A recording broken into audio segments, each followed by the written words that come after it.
Untuk yang pertama, untuk yang pembinaan rohani nanti akan diadakan kajian yang sifatnya umum juga sih, nggak apa-apa.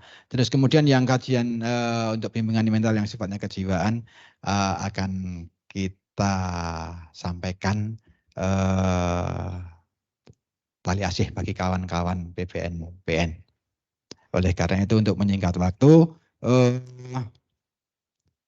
kita akan kita menginjak acara yang pertama dulu, yaitu tentang penyampaian tali asih kepada para PPNPN. Atau mungkin Mami dulu mau ada sepatah kata atau mau langsung? Ya, saya Astri sudah selesai. Silakan Mami. Sebentar lah ya. Assalamualaikum warahmatullahi wabarakatuh. Selamat siang, salam sejahtera bagi kita semua. Terima kasih sudah berkumpul di ruang FO KPPN. Tadi Mas Arief udah sedikit ya memberitahu acara kita pada siang ini. Jadi memang kenapa sih perlu acara ini ya? Jadi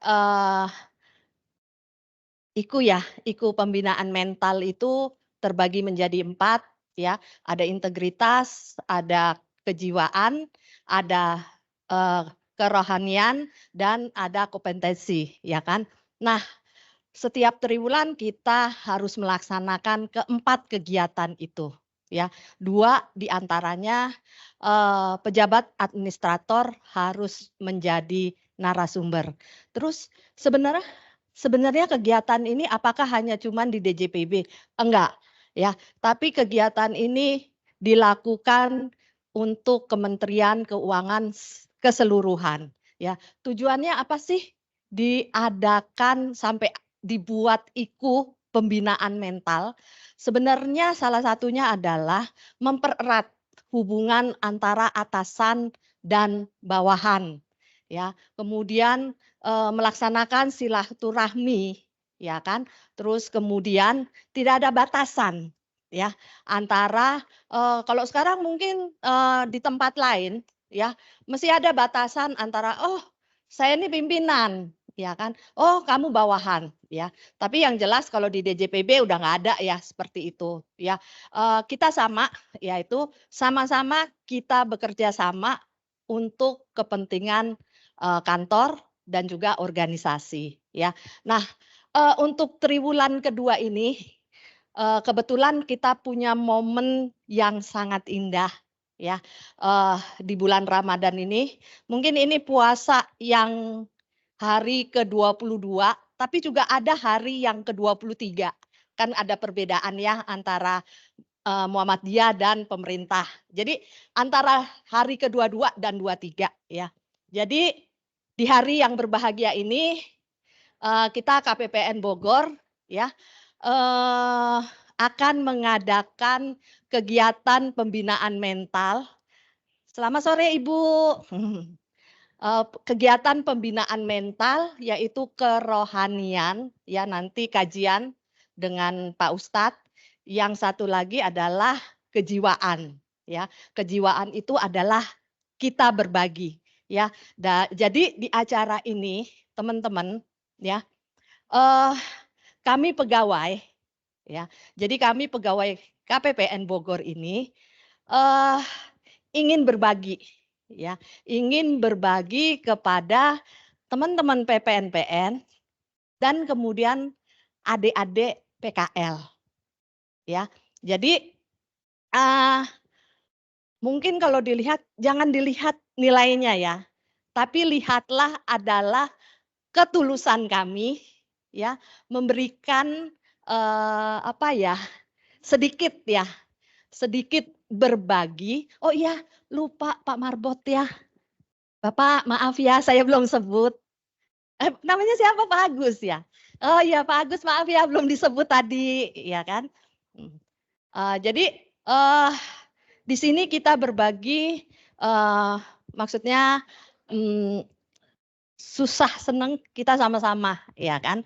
Karena kita satu kantor, kita kerja sama-sama, ya. Jadi Mungkin itu dari saya. Kalaupun nanti ada bingkisan, ya, itu dari kumpulan teman-teman pegawai KPPN Bogor ya. Ya, jadi 30 orang ya. 30 orang ya, berbagi untuk teman-teman semua. Semoga bermanfaat ya, semoga nanti dapat dinikmati ketika Idul Fitri ya, entah mau beli apa terserah ya kan. Mungkin itu dari saya ya, sedikit bakti sosial Ramadan KPPN Bogor. Terima kasih. Terima kasih Mami. Aplaus untuk Ibu Asdriani. Kita langsung saja sampai ke acara selanjutnya yaitu penyampaian tali asih. Tadi Mami sudah menyampaikan lihat dibagikan kepada 3 segmen ya. Para kawan-kawan PPNPN, kawan Pak Marbot dan kawan-kawan. Halo kawan-kawan PKL. Nah, berbahagialah kalian. Kami sekalian bahagia, aku pun bahagia. Nah, oleh karena itu mungkin dari kalau langsung semuanya kan kayaknya nggak cukup tempatnya ya. Dengan fotonya juga nanti kesulitan. Mungkin dari kawan-kawan PPNPN terlebih dahulu. Mungkin kawan-kawan PPNPN bisa berdiri di depan. Ayo, buruan.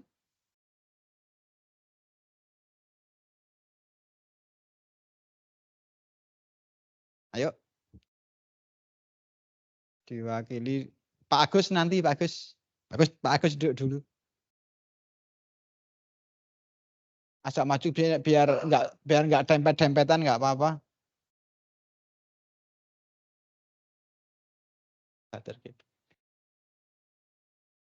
Nah, agak kesini dikit. 6. Oh ya Pak Dudung, Pak Dudung karena lagi nunggu ini.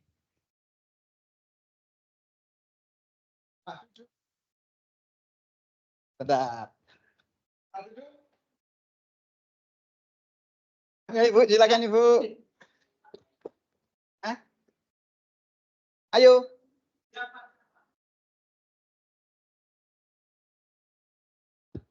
Sudah Pak, ada Pak Gusnya kan? Pak Dudung sana dulu.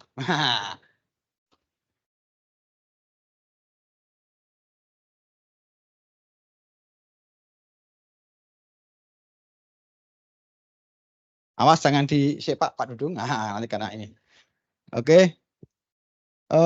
Sebentar sambil karena masih ada ibu-ibu yang saling bersalaman. Sebentar menunggu ibu-ibunya duduk dulu semuanya. Monggo silakan Ibu. Silakan. Wis Bu. Pun jenengan sing ngaturke. Mari Bu biasa sama itu Bu Win.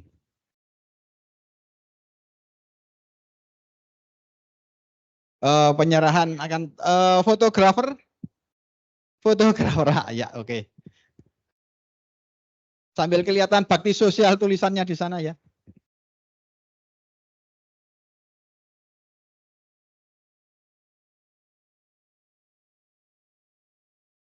Difoto dulu ya.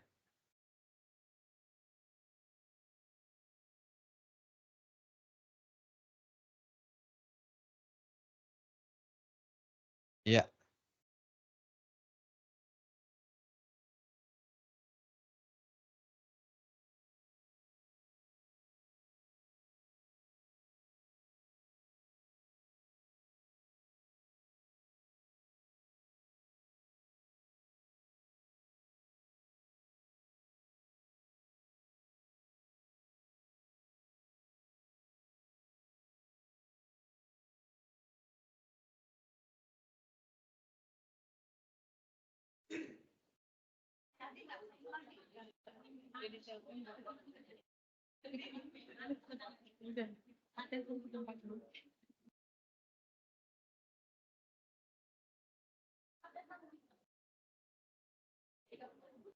Ada 9 duduk situ dulu. Jangan pergi.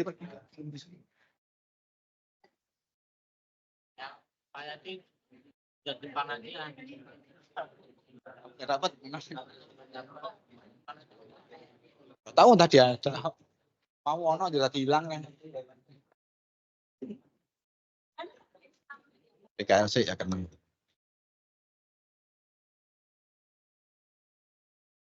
demikian kawan-kawan ya foto bersama dulu. Foto bersama dulu. Pak Dudung foto dulu Pak Dudung, jangan main HP dulu Pak Dudung. Pak foto dulu bersama. Pak Dudung nah.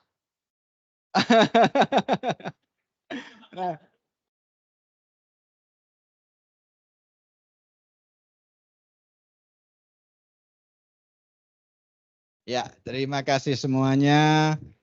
Terima kasih, silahkan ke tempat masing-masing lagi. Untuk selanjutnya kawan-kawan PKL. Ayo kawan-kawan PKL berdiri di sini. Termasuk Sifon. Nah.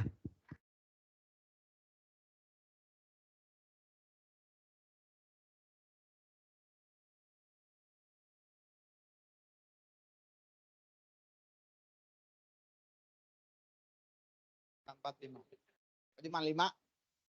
Oh, 6. Sini dikit. Biar kelihatan fotonya. Oh, kelihatan.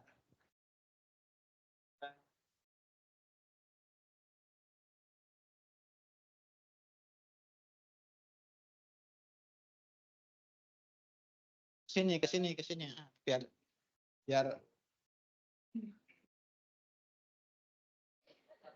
ini kakinya agak ke sini biar nanti fotonya enak.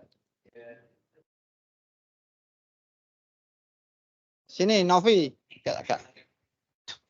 Oke.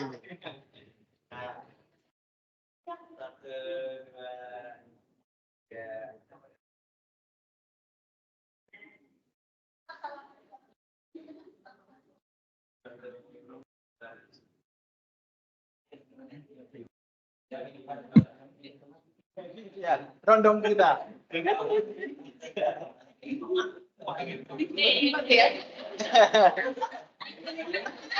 Yuk foto bareng dulu. Mami beserta kawan-kawan apa ini? Foto dulu. Foto bersama dulu. Ini para pendukung kita ini juga ini. Para pendukung KPPN Bogor.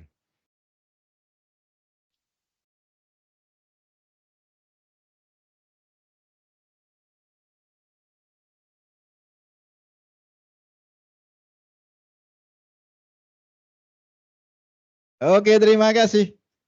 Adik-adik PKL. Ya.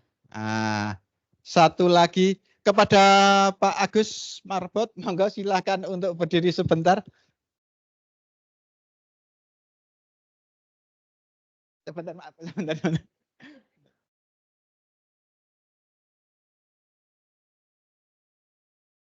Terima kasih Pak Agus ya. Demikianlah penyampaian tali asih kita dari kawan-kawan pegawai kepada kawan-kawan PPNPN, Bapak Marbot dan kawan-kawan PKL. Semoga apa yang tadi disampaikan oleh Kepala Kantor dapat bermanfaat untuk kita semua, bermanfaat kita, bahkan kita akan mendapatkan mempererat tali silaturahmi dan juga untuk dapat meningkatkan kinerja, baik kinerja kita sendiri maupun kinerja organisasi. Baiklah, acara berikutnya yaitu pengajian. Pengajian. Apa namanya? Pembinaan mental. Pembinaan kerohanian. Nah, pembinaan mental bidang kerohanian dengan tema menjaga keseimbangan hidup antara bekerja dan beribadah yang nanti akan disampaikan oleh Ustadz Samsam Nur Hidayat jam 2 atau sebentar lagi beliau sudah sampai di sini. Mungkin Bapak Ustadz nanti ini Bapak Ibu sudah nggak asing karena kata Bu Win, oh itu pernah ceramah di tempatku gitu Bu Win. Jadi mungkin mungkin juga jadi mungkin dari ibu-ibu juga sudah akrab, udah familiar dengan beliaunya. Semoga acara ini nanti juga dapat dapat menambah wawasan kita, menambah keilmuan kita, sehingga nanti kita dalam berkehidupan sehari-hari akan dapat lebih mudah dan lebih lancar. Selamat datang kepada Ibu Nini. Bu Nini, Bu. Oh, Bu Dini, ya. Bu Dini, ya, silakan. Monggo.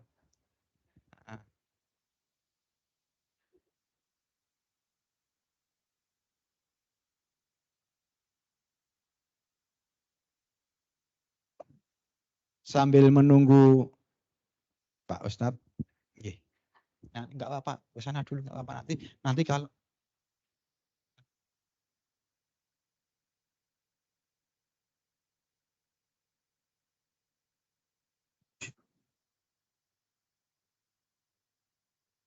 yang itu satu itu nanti buat lembar ini mungkin dua orang lah, mami sama. Yang ini ada isinya enggak apa-apa. Kosong. Yang ini biar yang sana yang kosong. Yang sana. Yang itu ya nanti mungkin ada isinya aja. Mungkin Pak Gus bisa ke sini biar Pak Gus mungkin bisa ke sini kan yang ibu-ibu biar bisa yang situ enggak kosong-kosong banget sih, nanti ditemenin Bu Sulis. Nantinya di situ. Nanti biar ditemenin Bu Sulis. Enggak apa-apa Bu Teti, enggak apa-apa, nanti biar ditemenin Bu Sulis. Nah, nanti kalau yang sini monggo diisi boleh di sini. Biar enggak susuan di sini enggak apa-apa. Susuan ini bahasa Sunda.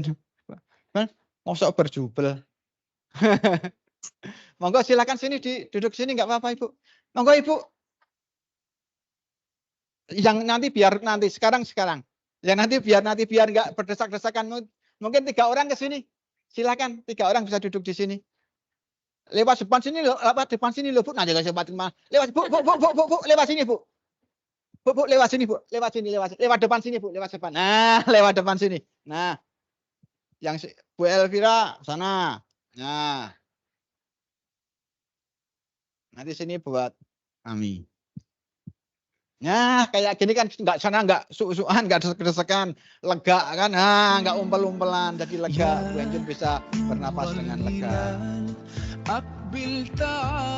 Sambil menunggu Bapak Ustadz, kita foto-foto dulu dan mendengarkan lagu dari Maher Zain. Nah.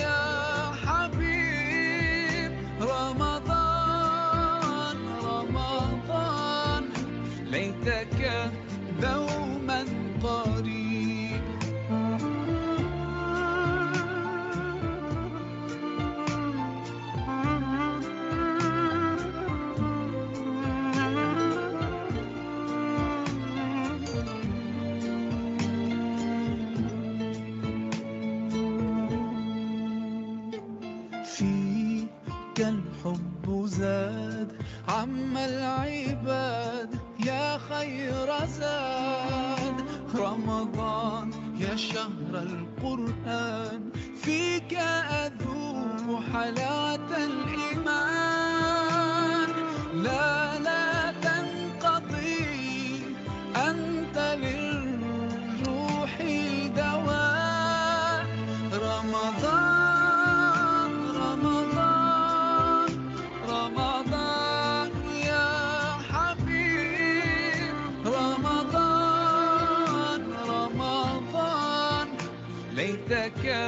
دوما قريب. Bu Sri, masih cukup nggak tempat duduk? Masih ada? Nah, sebagian agar dipersilahkan duduk di kursi sana, biar nggak penuh di depan. كم أهواك يا شهر الصيام، أنا لن أنساك فأنت في قلبي دائما تمضي الأيام، ودعائي كل عام ربي تقبلنا، يا ربي بلغنا رمضان.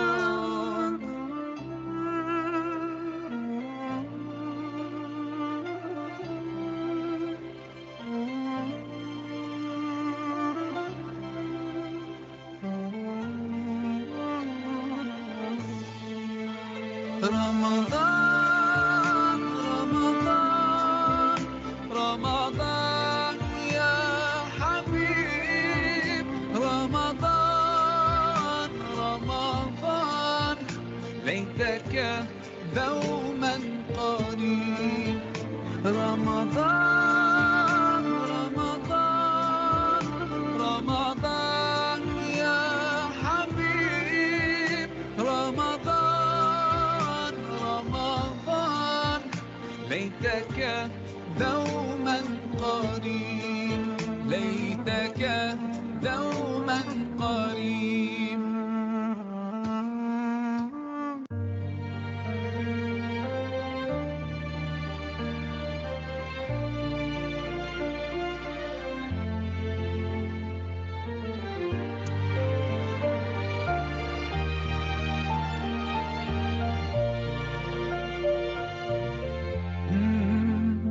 يا من صليت بكل الأنبياء، يا من في قلبك رحمة للناس، يا من ألفت قلوبا بالإسلام، يا حبيبي يا شافعي يا رسول الله، بأمي وأبي فديتك سيدي، صلاة وسلام عليك يا نبي، حبيبي يا محمد، أتيت بالسلام والهدى محمد، حبيبي يا محمد، يا رحمة للعالمين يا محمد، يا من حليت حياتنا بالإيمان، يا من بجمالك علمت الإحسان،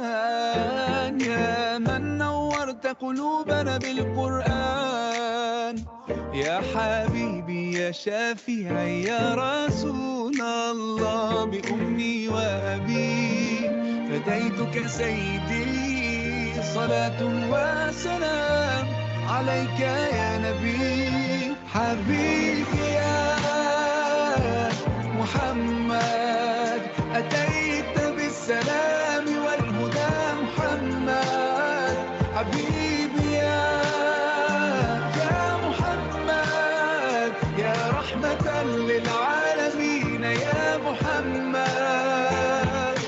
صلى الله على خاتم الأنبياء محمد، محمد رحمة للعالمين، رحمة للعالمين، محمد، محمد رحمة للعالمين، رحمة للعالمين، محمد، محمد رحمة للعالمين، رحمة للعالمين.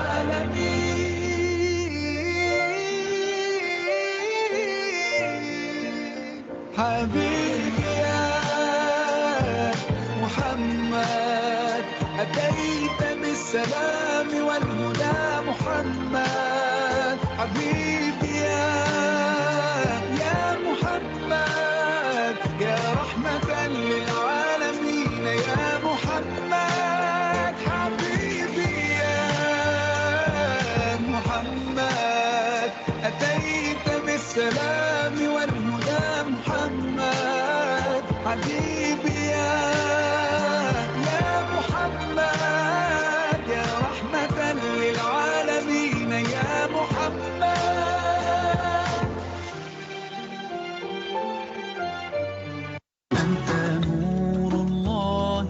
أجرا جئت بعد العسر يسرا ربنا أعلاك قدرا يا إمام الأنبياء أنت في الوجدان حي أنت للعينين ضي أنت عند الحوض ري أنت هاد وصفي يا حبيبي يا محمد يا نبي سلام عليك يا رسول سلام عليك يا حبيب سلام عليك صلوات الله عليك يا نبي سلام عليك يا رسول سلام عليك يا حبيب سلام عليك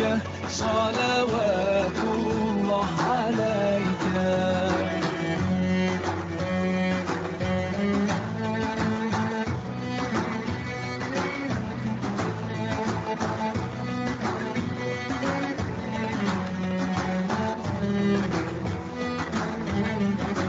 يرتوي بالحب قلبي حب خير رسل ربي من به أبصرت دربي يا شفيعي يا رسول الله أيها المختار فينا زادنا الحب حنينا جئتنا بالخير دينا يا ختام المرسلين يا حبيبي يا محمد يا نبي سلام عليك يا رسول سلام عليك يا حبيب سلام عليك صلوات الله عليك يا نبي سلام عليك يا رسول سلام عليك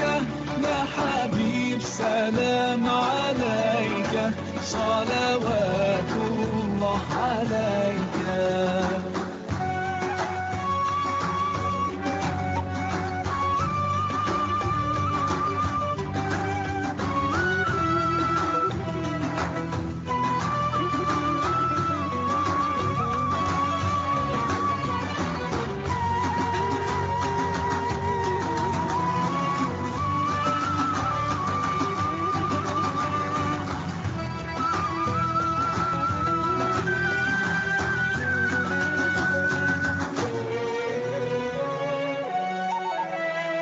يا نبي سلام عليك يا رسول سلام عليك يا حبيب سلام عليك صلوات الله عليك يا نبي سلام عليك يا رسول سلام عليك يا حبيب سلام عليك صلوات الله عليك يا نبي سلام عليك يا رسول سلام عليك يا حبيب سلام عليك صلوات الله عليك يا نبي سلام عليك يا رسول سلام عليك يا حبيب سلام عليك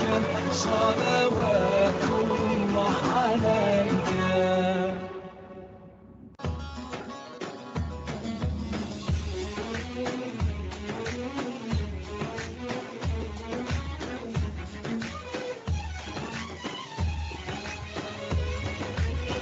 مولاي صل وسلم دائما ابدا على حبيبك خير الخلق كلهم مولاي صل وسلم دائما ابدا على حبيبك خير الخلق كلهم يا رب صل عليه يا رب صل عليه يا رب صل عليه صلوات الله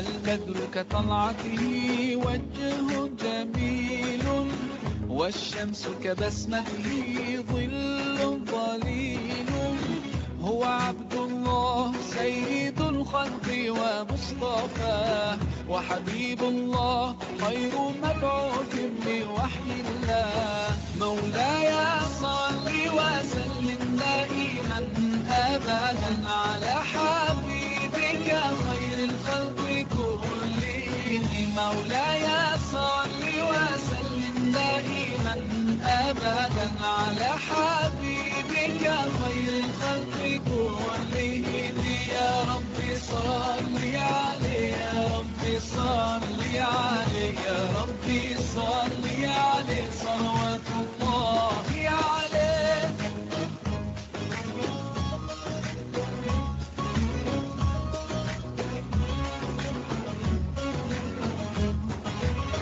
هو خير عباد الله خير البرايا حي فينا بهداه حلو الوصايا نسألك الله أن تجمعنا يوما برسول الله من كوثره يروينا فتقبل يا رباه مولاي صل وسلم دائما أبدا على حبيبك خير الخلق كلهم مولاي صل وسلم دائما أبدا على حبيبك خير الخلق كلهم يا رب صل عليه يا رب صل عليه يا رب صل عليه صلوات الله عليه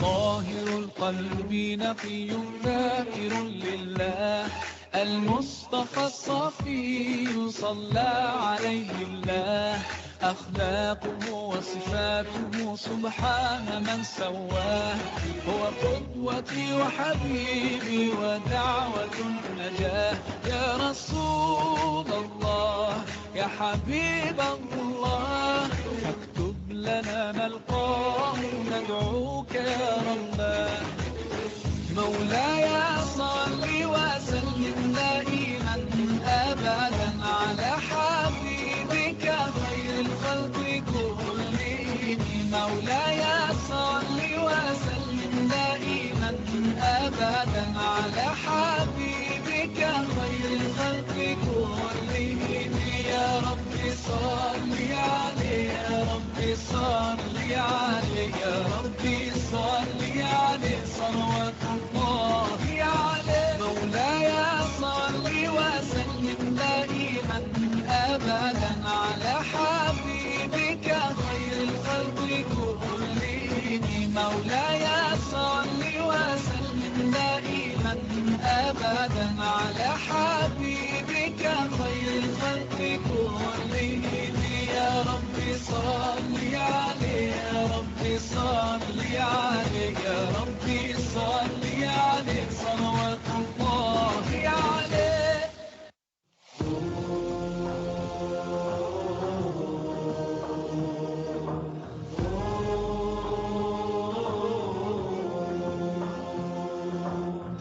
قمر أطل على البارية من حراء زان السماء فكان بدرا نيرا قمر أطل على البارية من حراء زان السماء فكان بدرا نيرا هو رحمة الرحمن ذاك محمد من جاء غيثا للقلوب مطهرا يا نبي السلام عليك فاض دمع القلب وطال الشوق إليك يا نبي يا نبي صلاة الله وسلام الله دوما عليك يا نبي يا نبي يا نبي يا نبي صلاة الله وسلام الله دوما عليك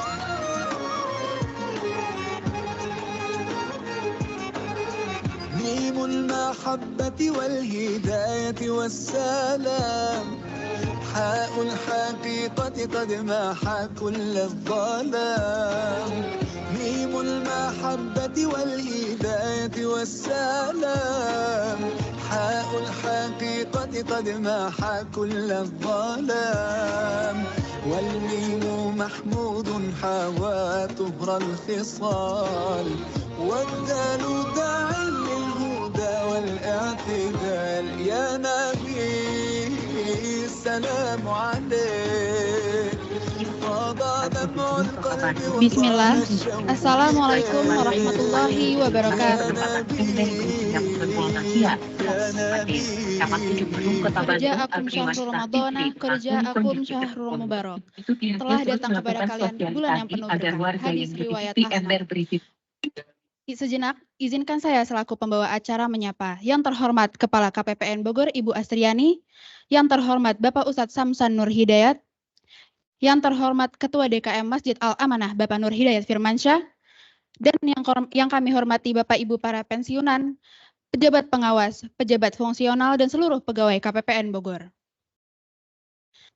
Puji dan syukur kita panjatkan kepada hadirat Allah Subhanahu wa Ta'ala yang Maha Kuasa. Atas rahmat dan karunia-Nya, kita masih dipertemukan di Ramadan tahun ini.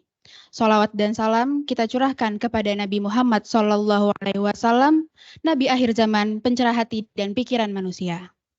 Bapak Ibu sekalian, alhamdulillah kita semua diberi kesempatan oleh Allah Subhanahu wa Ta'ala untuk dapat berkumpul di acara hari ini, yaitu pembinaan mental kerohanian dengan tema menjaga keseimbangan hidup antara bekerja dan beribadah. Besar harapan kami dengan acara ini kita dapat menjaga keseimbangan hidup kita semua, baik di dunia maupun di akhirat. Amin. Amin ya Rabbal Alamin. Baik, Bapak Ibu yang berbahagia, untuk mengawali kegiatan hari ini, mari kita simak kata pengantar dari Ketua DKM Masjid Al-Amanah, Bapak Nur Hidayat Firmansyah. Kepada Bapak Nur Hidayat, kami silahkan.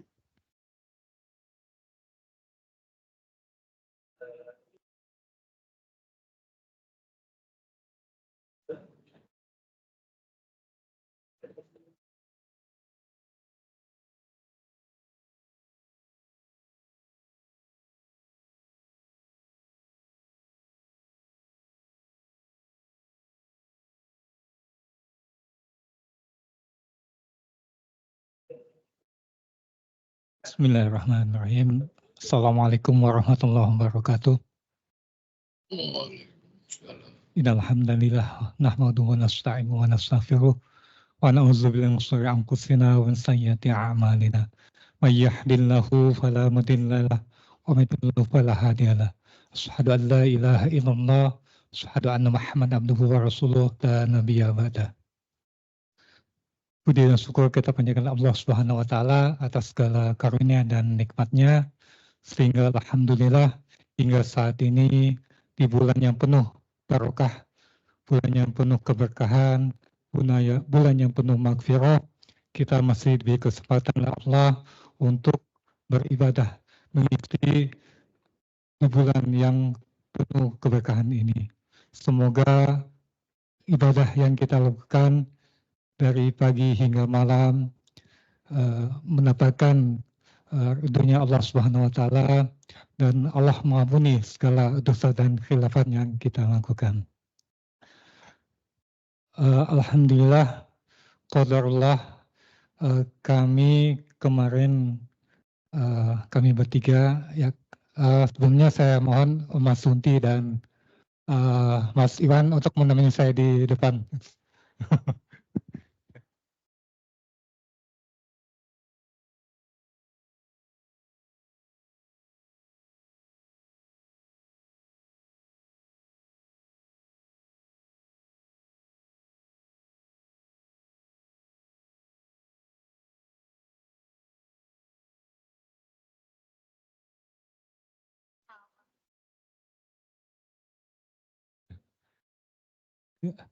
Ya, qadarullah, kemarin kami mendapat amanah dari kawan-kawan di KPPN Bogor ini untuk meneruskan estafet apa yang sudah dilakukan Pak Agus selama ini,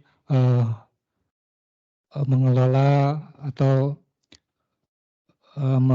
mengelola kegiatan khususnya di Masjid Al-Amanah KPP Bogor. Mudah-mudahan kami bisa meneruskan apa yang sudah dilakukan oleh Pak Agus. Kami sebagai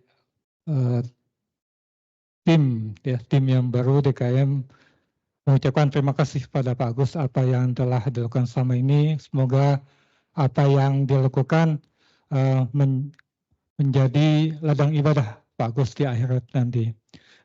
Dan kami juga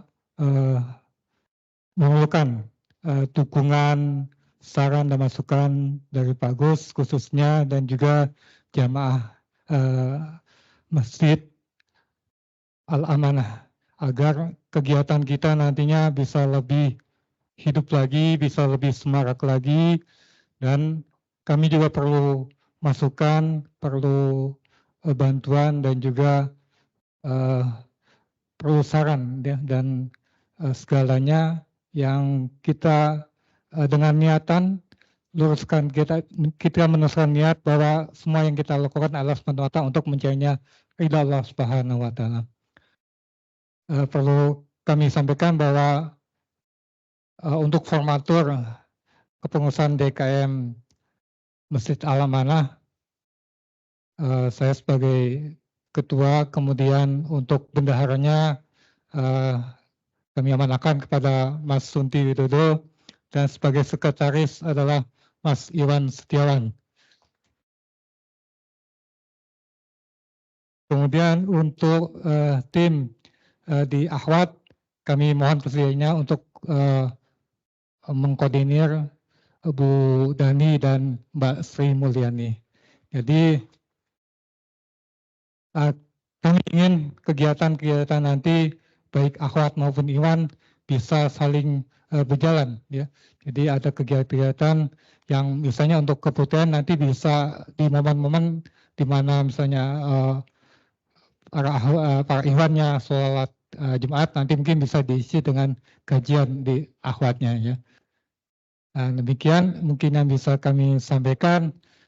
Kami sekali lagi mohon dukungan, mohon supportnya, mohon bantuan dan kerjasama dari Bapak dan Ibu sekalian agar kami dapat melaksanakan amanah yang diimankan kepada kami. Terima kasih, mohon maaf atas segala kekhilafan. Billahi taufiq wal hidayah. Wassalamualaikum warahmatullahi wabarakatuh.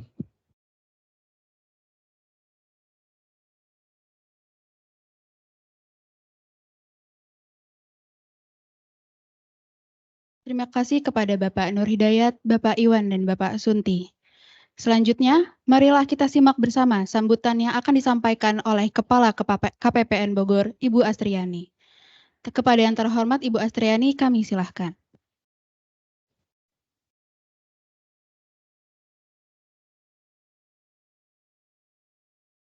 Assalamualaikum warahmatullahi wabarakatuh. Selamat siang, salam sejahtera bagi kita. Yang terhormat PLT Kanwil DJPB Provinsi Jabar, Pak Agung, rekan-rekan pejabat administrator, pejabat pengawas pelaksana, lingkup Kanwil DJPB Jabar, kemudian yang terhormat Pak Ustadz Samsam Nur Hidayat ya Pak ya, selamat datang di KPPN Bogor. Kemudian teman-teman semua pegawai maupun PPNPN KPPN Bogor, kemudian Bapak Ibu Purna Bakti KPPN Bogor, selamat datang di KPPN Bogor, dan juga adik-adik PKL yang sedang mengikuti PKL di KPPN Bogor. Puji syukur pada Tuhan Yang Maha Esa karena pada siang yang cerah ini, kemudian di bulan yang berkah ini, kita bisa berkumpul di ruang FO KPPN Bogor untuk mengikuti kajian rohani. Jadi Pak Ustadz, di kami ini kami ada kegiatan yang wajib dilakukan, yaitu pembinaan mental. Nah, salah satunya adalah bidang kerohanian. Nah, di bidang kerohanian itu kita bisa bersilaturahmi seperti ini, mendengarkan kajian gitu ya kan. Kemudian nanti ada bidang kejiwaan, kompetensi dan integritas ya. Jadi ini adalah salah satu kegiatan yang wajib kita laksanakan. Sebenarnya ini dilaksanakan di Kementerian Keuangan. Jadi seluruh Satker, seluruh pegawai Kementerian Keuangan ini diwajibkan untuk mengadakan kegiatan seperti ini. Tujuannya bagus ya Pak Ustadz, teman-teman semua, kita lebih mendekatkan diri kepada Tuhan Yang Maha Esa, kita bisa bersilaturahmi, kita bisa lebih mendapat mendapat masukan, kajian atau tausiah ya dari memang orang yang berkompeten ya. Jadi selamat datang Pak Ustadz, mudah-mudahan Pak Ustadz dapat memberikan tausiah kepada kami ya kan. Memang temanya kami pilih ini judulnya apa nih? Menjaga keseimbangan antara bekerja dan beribadah. Itu penting sekali sih sebenarnya bagi kami. Karena jujur di sini kan kami bekerja dari 7:30 sampai di bulan Ramadan ini dari 7:30 sampai jam 3:30 ya kan. Dan kami tetap harus melaksanakan ibadah kami. Ya, jadi mungkin nggak perlu panjang kali lebar jadi luas dan berlama-lama. Di sini yang terpenting adalah kita mendengarkan ya kan kajian dari Pak Ustadz Samsam ya. Monggo Pak Ustadz, saya persilakan untuk memberi kajiannya dan terima kasih Bapak Ibu semua, teman-teman, rekan-rekan semua yang hadir. Mari kita dengarkan kajian dari Pak Ustadz Samsam. Mohon maaf kalau ada kata-kata saya yang kurang berkenan. Terima kasih banyak. Wassalamualaikum warahmatullahi wabarakatuh. Terima kasih kepada Ibu Astriani. Baik Bapak Ibu, kini tibalah acara yang kita tunggu-tunggu, yaitu pembinaan mental kerohanian dengan tema menjaga keseimbangan hidup antara bekerja dan beribadah yang akan disampaikan oleh Ustadz Samsam Nur Hidayat Al-Hafiz. Namun sebelumnya, tanpa mengurangi rasa hormat, kami persilahkan kepada Kepala KPPN Bogor, Ibu Astriani, untuk bergabung bersama rekan-rekan.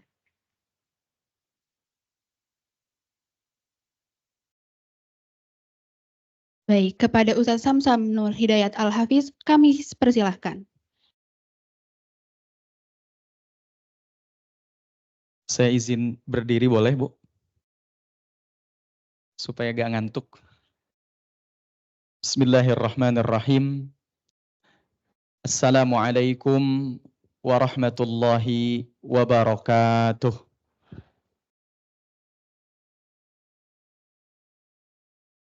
Alhamdulillahi wa kafa.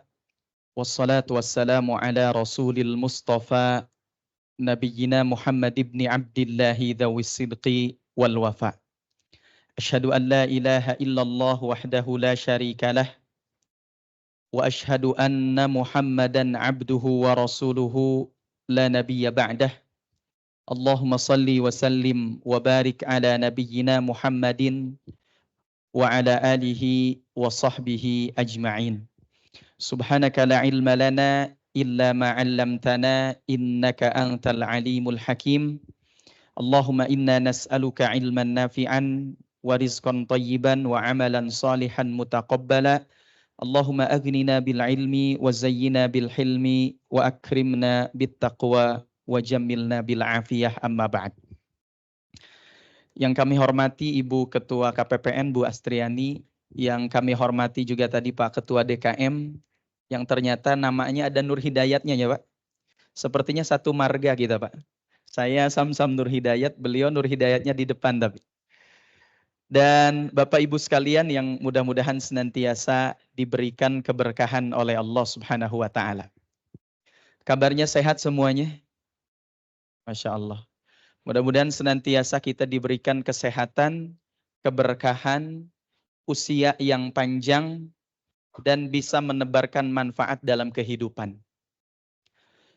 Saya kalau lihat wajah-wajahnya, ini wajah-wajah penuh masalah semuanya. Betul tidak? Kencang banget betulnya. Ada yang angkat tangan, Ustadz, saya gak punya masalah. Justru itulah masalahnya. Ibu tidak sadar bahwa ibu sedang punya masalah.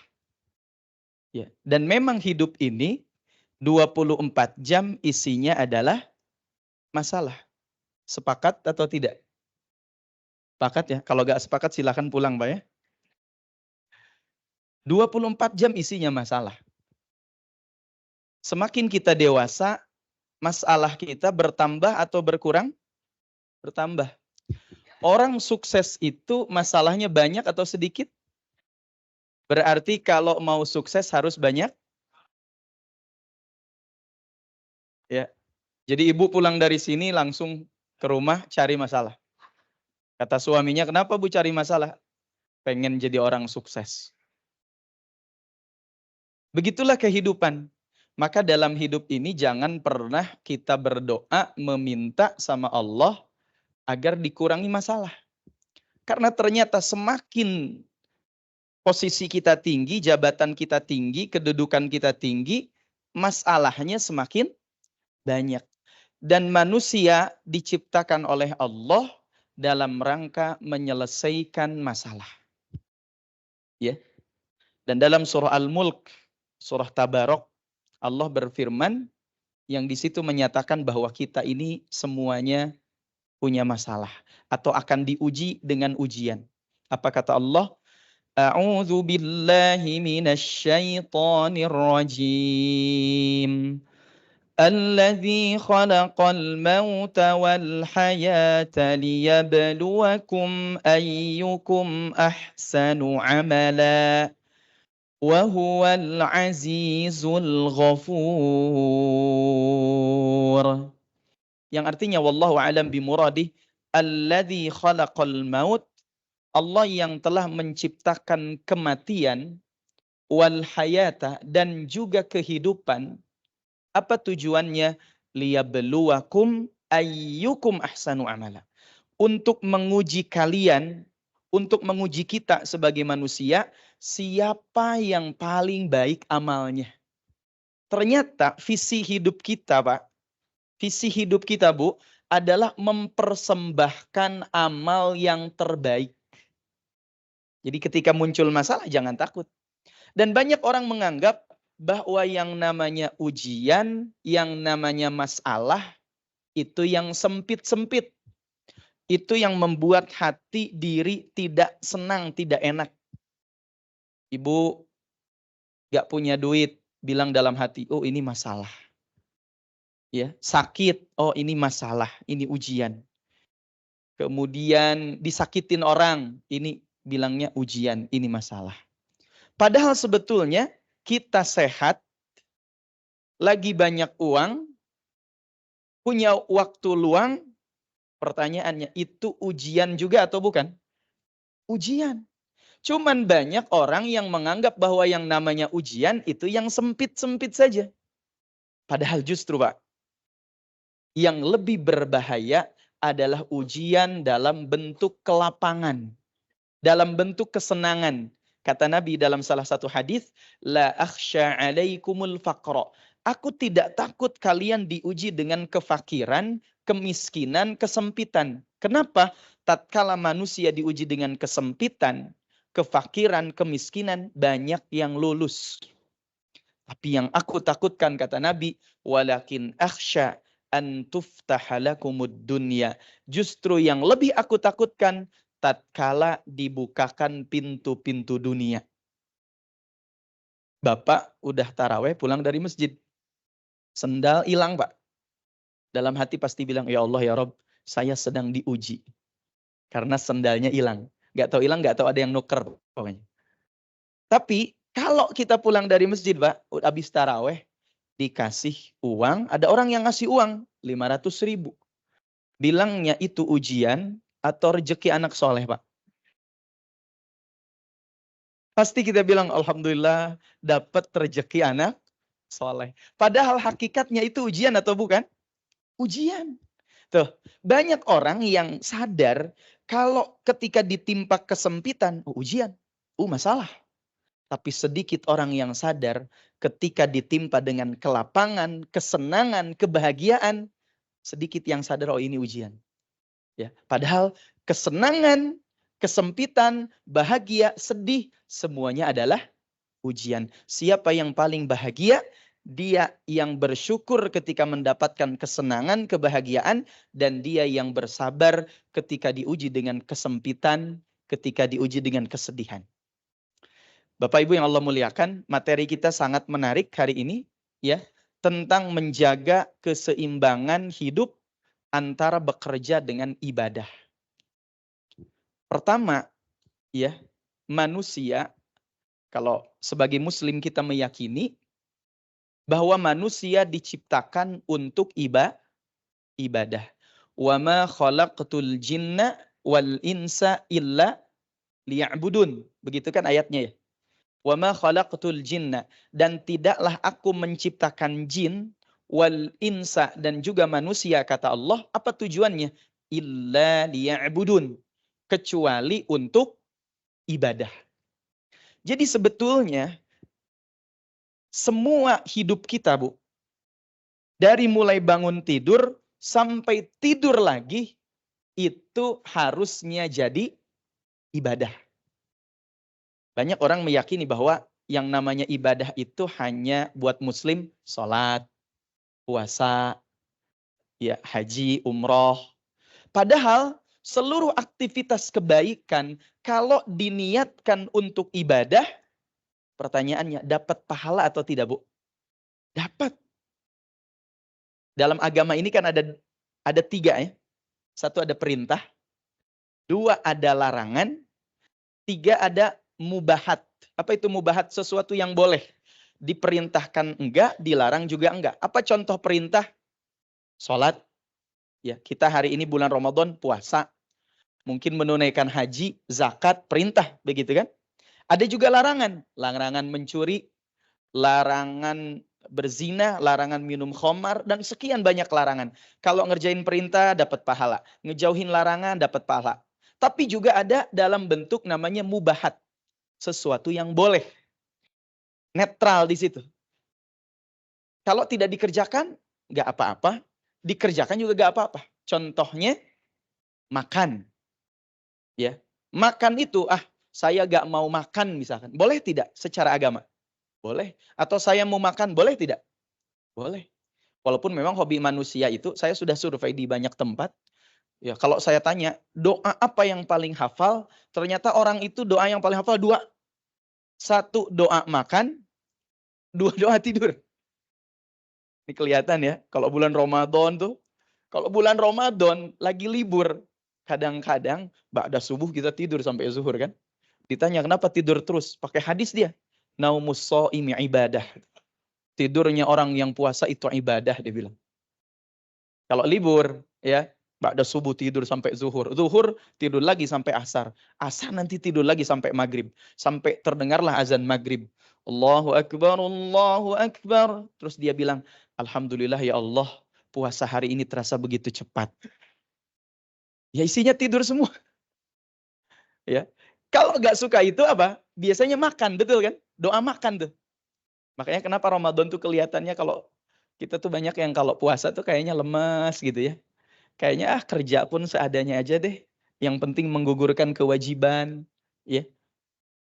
Nah, makan itu, ya, seandainya kita makan tanpa niat ibadah, ya udah gak dapat pahala. Tapi kalau Bapak makan, Pak, kenapa makan? Saya makan supaya kuat beribadah. Saya makan supaya lebih dekat dengan Allah. Maka makannya itu akan menjadi pahala. Ya. Bahkan disebutkan dalam hadis Nabi, Pak, begini. Kata Nabi, at-ta'imus syakir kas-sha'imis sabir. Ini hadis riwayat Bukhari, hadis yang sahih.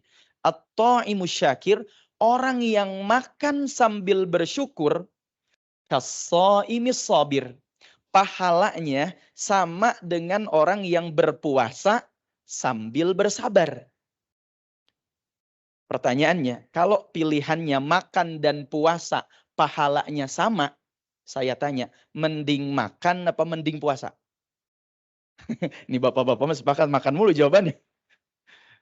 Makanya kenapa kalau lagi puasa sunnah, Pak, nanti udah Ramadan kan biasanya ada puasa Syawal tuh, puasa sunnah. Tiba-tiba ada saudara yang ngajak makan bareng. Kita lagi puasa sunnah ya, ada yang ngajak makan bareng. Mana yang lebih utama, melanjutkan puasa sunnah atau membatalkan dan makan? Bapak-bapak jawab lagi, makan lagi. Betul, dan memang betul. Jawabannya kalau kita lagi puasa sunnah, Bu, di kantor nih. Ibu di kantor lagi puasa sunnah, tiba-tiba ada temen yang syukuran lah, ya kita makan bareng, kita lagi puasa sunnah. Maka yang lebih utama kata para ulama, membatalkan puasa sunnah dan kita ikut makan. Makan sambil bersyukur, pahalanya sama dengan orang yang berpuasa sambil bersabar. Masya Allah. Jadi ternyata makan pun ya, daharoe-nya. Kalau kata orang Bogor, daharoe. Makanya nanti Idul Fitri. Tahu arti Idul Fitri, Pak? Idul Fitri, Id, itu artinya hari raya. Al-Fitri, mohon maaf. Fitri itu artinya makan pagi. Makan pagi. Ada di sini yang namanya Fitri. Jadi beda ya. Dalam Islam itu ada fitrah, ada fitri. Kalau fitrah, suci itu artinya. Kullu mauludin yuladu alal fitrah. Setiap anak dilahirkan dalam keadaan suci. Kalau fitrah artinya suci. Tapi mohon maaf. Kalau fitri itu artinya makan pagi. Dari kata iftar. Kita kan kalau buka namanya apa? Iftar. Fatur. Maka Idul Fitri artinya hari raya makan. Makanya diterjemahkanlah dalam bahasa Indonesia atau bahasa Sunda. Yang ngerti bahasa Sunda, namanya lebaran. Apa arti lebaran? Ngalebar-lebar kadaharan. Betul, Pak. Ngalebar-lebar kadaharan. Makanya ibu-ibu kalau buat kue, nih bulan puasa nih buat kue, itu sama anaknya sama cucunya gak boleh dimakan. Kecuali pas lebaran. Gak boleh itu. Ini kue lebaran. Makanya diterjemahkan lebaran itu betul. Idul Fitri artinya hari raya makan. Jadi kadang-kadang mohon maaf, ada orang kita menerjemahkan bahasa kurang tepat. Idul Fitri kembali kepada kesucian. Kembali pada sucian. Kesucian itu Idul Fitrah. Fitrah itu suci. Ya, tapi kalau Fitri artinya makan pagi. Jadi kembali makan. Makanya di hari raya Idul Fitri kita haram berpuasa. Ya. Nah, maka kalau kita bicara tentang prinsip Islam, yang namanya ibadah itu bukan hanya ritual saja, tapi setiap amal kebaikan itu bisa menjadi ibadah. Ya, termasuk yang paling mudah. Bapak, Ibu, salah satu ibadah yang paling mudah apa? Kata Nabi, tabassumuka fi wajhi akhika laka shadaqah. Senyumanmu di hadapan saudaramu itu sedekah. Jadi ibu kalau gak punya duit mau sedekah, cukup kasih apa? Senyum. Tapi jangan kalau ke masjid, Pak, lewat kotak amal, Bapak. Kenapa Pak gak masukin duit? Kemarin kata Ustadz kalau senyum juga sama sedekah. Jangan. Senyum aja sedekah, Bu. Kenapa Ustadz senyum itu sedekah? Karena sharing kebahagiaan. Coba lihat orang yang senyum senang gak, Pak? Lihat orang yang senyum itu senang. Makanya kata Nabi, seseorang itu almar'u ala dini khalili. Seseorang tergantung agama temannya. Falyandur ahadukum man yukhalil. Maka perhatikan siapa yang akan dijadikan teman. Apa ciri teman yang baik? Salah satu ciri teman yang baik ketika engkau melihatnya, ketika kita melihatnya, itu mengingatkan kita kepada Allah. Ya, coba sekarang lihat temannya masing-masing, Pak. Ingatnya sama Allah atau ingat sama yang lain. Kemarin kayaknya pinjam uang buat ongkos 10.000 belum dibalikin. Itu ciri teman yang baik. Jadi dalam Islam itu kalau kita bicara ibadah, ini kan kita bicara ibadah dengan bekerja. Kita ibadah itu ternyata seluruh aktivitas 24 jam, Bapak Ibu, itu bisa menjadi ibadah. Kita bangun tidur, sholat, Bangun tidur, baca doa, ibadah itu. Pakai pakaian yang terbaik. Islam itu kan mengajarkan kepada kita, khudzu zinatakum 'inda kulli masjid. Pakailah pakaian yang terbaik kalau mau ke masjid, mau ibadah, mau ketemu orang, pakai pakaian terbaik. Pakaian itu ibadah. Makan itu ibadah. Apalagi kalau kita bicara bekerja. Ya. Apa Ustadz bekerja itu? Kata Nabi, innallaha yuhibbul muhtarif. Sesungguhnya Allah mencintai orang yang punya profesi. Innallaha yuhibbu idza amila ahadukum an yutqinahu. Dalam hadis kata Nabi, sesungguhnya Allah cinta kalau seseorang bekerja, dia bekerja secara itqan. Apa itu itqan? Diterjemahkan dalam bahasa kita artinya profesional. Jadi ternyata dalam hadis itu banyak ya orang yang bekerja itu diberikan apresiasi oleh Nabi. Satu waktu, Pak. Makanya dalam Islam, mohon maaf. Dalam Islam itu dilarang kita meminta-minta. Saya kalau kadang-kadang di lampu merah kan suka banyak pengemis, Pak, Bu. Ya, saya jarang kasih. Kenapa jarang kasih? Sebab mohon maaf, pengemis hari ini itu sudah jadi profesi. Betul tidak? Ya, bukan karena butuh. Ya, banyaklah kejadian, sudah jadi profesi. Bahkan mungkin ada koordinatornya, Pak. Ya. Bahkan mungkin ada asosiasinya. Persatuan Pengemis Seluruh Indonesia. Cuman kita aja gak tahu. Ya. Makanya dalam Islam gak boleh kita minta-minta. Dalam Islam disebutkan innallaha harrama 'alaikum uquqal ummahat wa wa'dal manat wa man'an wahat. Kata Nabi, sesungguhnya Allah mengharamkan atas kalian satu menyakiti ibu, ya, menyakiti orang tua, uquqal ummahat wa wa'dal banat, mengubur anak perempuan, wa man'an wahat. Pelit dan suka meminta-minta. Satu waktu di zaman Nabi SAW, itu ada orang yang minta sedekah kepada Nabi. Ya Rasulullah, aku ini miskin, ya lapar, gak punya buat makan. Kasihlah buatku sedekah. Hari pertama sama Nabi dikasih. Ya, dikasih sedekah. Pulanglah dia, orang ini, laporan sama istrinya. Ya, Bun, alhamdulillah tadi aku datang sama Nabi, dan Nabi ngasih sedekah yang banyak. Biasanya aku gak dapat sedekah sebesar ini. Apa kata istrinya? Kalau begitu kamu besok datang lagi aja ke Nabi. Mudah-mudahan dapat lebih banyak lagi. Besoknya, Bu, yang minta-minta ini datang lagi sama Nabi. Ya. Sama Nabi dikasih lagi lebih banyak. Masya Allah, kata orang ini. Laporan lagi sama istrinya. Masya Allah, Nabi ngasih banyak. Terus istrinya bilang, kalau begitu besok aku ikut. Jadi kita berdua. Ya, kalau dapat dari Nabi 500.000, kalau dua kan dapatnya 1 juta. Ya, datanglah mereka berdua sama Nabi. Hari ketiga, dalam riwayat tersebut disebutkan, apakah Nabi ngasih lagi? Ternyata Nabi bilang begini, bukankah kamu ini yang kemarin datang 2 kali? Benar, wahai Rasul. Terus kenapa engkau datang lagi? Kata orang ini, ya Rasul, kami butuh, kami lapar, kami ingin sedekah ya Rasul. Apa kata Nabi? Kenapa uang yang aku berikan kemarin tidak engkau belikan kemudian kapak, kemudian engkau datang ke hutan, cari ke hutan kayu bakar, kemudian engkau jual di pasar? Maka di hari ketiga, Nabi tidak memberikan harta sedekah, tidak memberikan uang, tapi Nabi ngasih kapak. Kata Nabi, ini kapak buatmu, sekarang engkau pergi ke hutan, cari kayu bakar. Nabi Muhammad, Nabi kita, mengajarkan umatnya agar hidup bisa mengambil atau bekerja, atau mendapatkan keutamaan, mendapatkan rizki dari Allah dengan tangan kita sendiri. Maka kalau kita bekerja dan ibadah, kalau saya boleh ini, bekerja, itu bagian daripada ibadah. Dengan syarat apa? Dengan syarat niat bekerjanya untuk ibadah.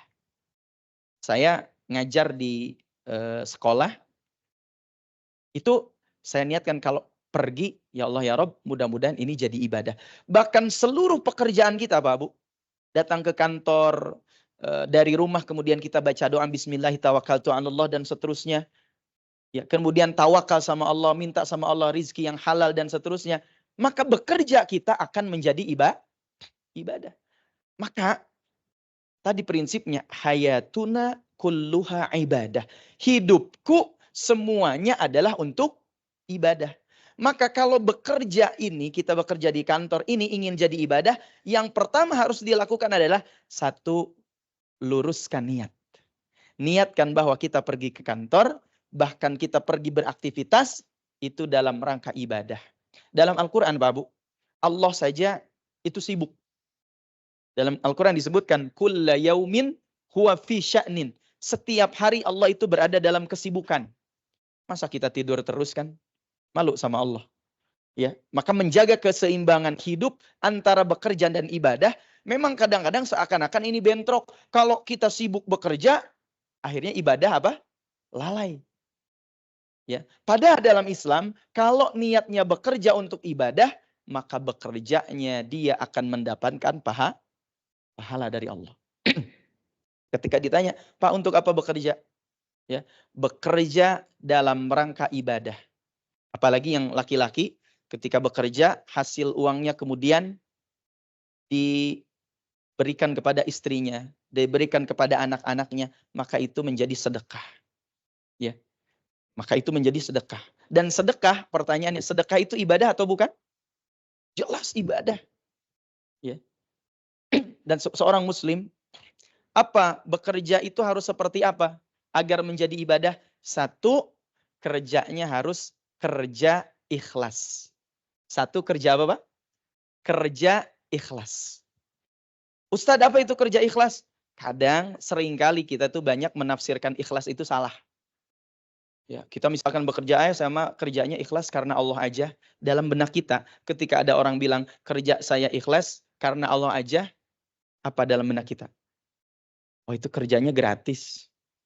Kita ngerjain masjid. Ya, saya mah ngerjain masjid ikhlas lillahi ta'ala. Kerjanya apa? Gratis. Padahal justru bisa jadi kerja kita, Pak Bu, dibayar dan ikhlas. Atau tidak dibayar, apakah kalau tidak dibayar misalkan ikhlas, kalau dibayar jadi tidak ikhlas? Begitu tidak rumusnya? Tidak begitu. Ya. Bisa jadi ada orang yang dibayar dan dia ikhlas, tidak dibayar, tidak ikhlas. Bisa jadi begitu. Ibu gaji 100 juta ikhlas gak, Bu? Kalau gaji 2 juta ikhlas gak, Bu? Kadang-kadang gak ikhlas gitu ya. Nah, makanya ikhlas itu tidak berkaitan dengan apa yang kita terima. Contoh, sedekah, kita sedekahnya terang-terangan, satu lagi sedekahnya sembunyi-sembunyi. Pertanyaannya, siapa yang lebih ikhlas? Yang terang-terangan apa yang sembunyi-sembunyi? Kata siapa? Kan kadang ada orang, Ustadz, saya mah kalau sedekah di masjid, tulis aja namanya hamba Allah. Tapi tolong catat alamat lengkapnya. Blok sekian, nomor sekian. Kan banyak orang ya yang nulis hamba Allah katanya. Jadi dalam konsep sedekah ya, kalau kita bicara kerja ikhlas, contohnya sedekah. Sedekah itu dalam Al-Quran, in tubdus sadaqati fani'immahi wa in tukhfuha wa tu'tuhal fuqara'a fahuwa khairul lakum. Kata Allah, jika engkau menampakkan sedekah, maka itu satu kebaikan, satu kenikmatan. Wa in tukhfuha wa tu'tuhal fuqara', dan kalau engkau sedekahnya sembunyi-sembunyi, ya, ngasih kepada fakir miskin, fahuwa khairul lakum, itu juga bisa jadi lebih baik. Jadi namanya ikhlas, namanya sedekah itu opsional. Boleh terang-terangan, boleh sembunyi-sembunyi. Yang penting dua-duanya ikhlas. Dan namanya ikhlas, Bapak Ibu, itu amalan hati.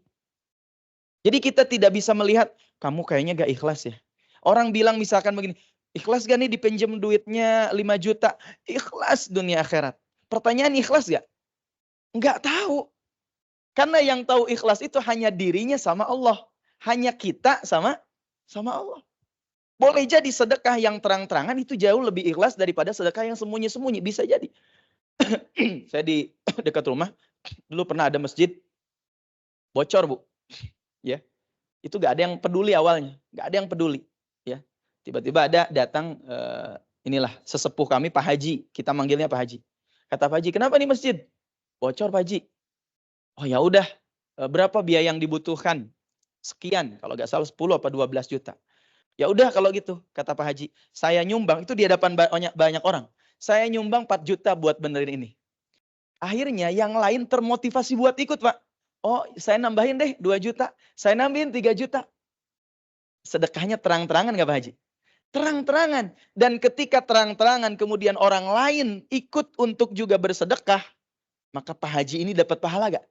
Dapat pahala. Man dalla ala khairin kafa'ilih. Siapa yang menunjukkan pada kebaikan, maka dia mendapatkan pahala. Coba kalau Pak Hajinya sedekahnya sembunyi-sembunyi. Mungkin masih kurang uangnya. Nah makanya namanya berbagi sedekah. Bisa terang-terangan, bisa sembunyi-sembunyi. Yang penting ikhlas. Begitu juga bekerja. Kerja hasilnya akan bagus, akan baik ketika niatnya ikhlas semata-mata berharap pahala keridhaan itu datang dari Allah. Ibu, dalam bekerja kita dapat gaji. Pertanyaannya gajinya dari siapa? Dari pemerintah apa dari Allah? Hah? Ini nih ragu-ragu nih ya. Nyebut dari Allah dan saya itu digaji sama pemerintah. Nyebut dari pemerintah ada hakikatnya dari Allah. Kita harus yakin betul Pak Bu. Yang ngegaji kita, uang yang kita dapatkan, rumah, mobil, harta yang kita punya, hakikatnya datang dari Allah.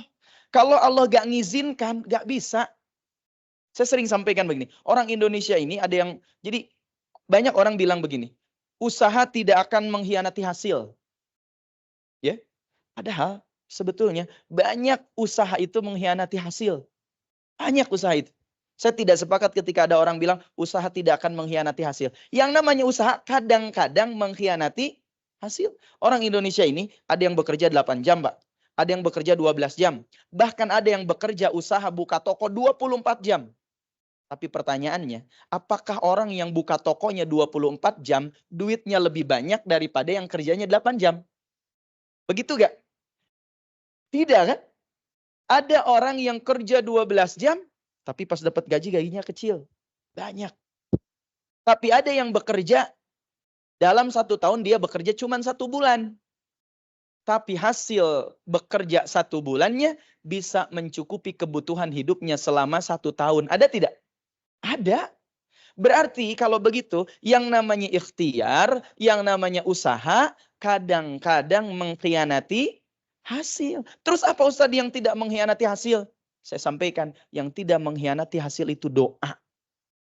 Maka jangan lupa, dalam hidup ini banyak-banyak berdoa. Minta sama Allah, terutama di bulan Ramadan. Nah maka bekerja akan menjadi ibadah, akan seimbang ketika apa? Ketika niat bekerja ikhlas karena Allah. Ya. Yang kedua, Nabi mengajarkan kepada kita setelah bekerja ikhlas ada yang namanya kerja cerdas. Jadi yang penting bukan hanya kerja keras, bukan. Ya, tapi harus kerja cerdas. Kalau di kantor biasa kan sudah ada SOP-nya, sudah ada sistemnya dan seterusnya. Kita mengikuti SOP, mengikuti sistem, mengikuti rules yang berlaku, itu namanya kerja cerdas. Dan setiap mukmin diajarkan oleh Nabi agar kalau kita bekerja itu kerja bukan hanya kerja keras, tapi juga kerja cerdas. Ya, ini banyak riwayat yang berkaitan dengan ini. Jadi banyak kerja ini kerja cerdas. Bahkan banyak para sahabat, saya sampaikan, itu banyak sahabat Nabi, itu yang hidupnya kaya. Tapi ternyata kekayaan mereka bukan untuk memperkaya diri sendiri, tapi untuk membelanjakan di jalan Allah. Ya, dalam banyak kesempatan saya cerita banyak sahabat, contohnya ada seorang sahabat namanya Abdurrahman bin Auf. Itu kaya banget, Pak. Sampai saking kayanya, apa cita-citanya Abdurrahman bin Auf? Cita-citanya pengen jadi orang miskin. Tapi gak pernah kesampaian, Pak. Kalau kita sebaliknya ya, pengen jadi orang kaya, tapi susah. Kalau Abdurrahman bin Auf pengen jadi orang miskin tapi susah miskin. Kenapa bisa susah miskin? Satu waktu ada kisah begini. Di kota Madinah itu terjadi paceklik.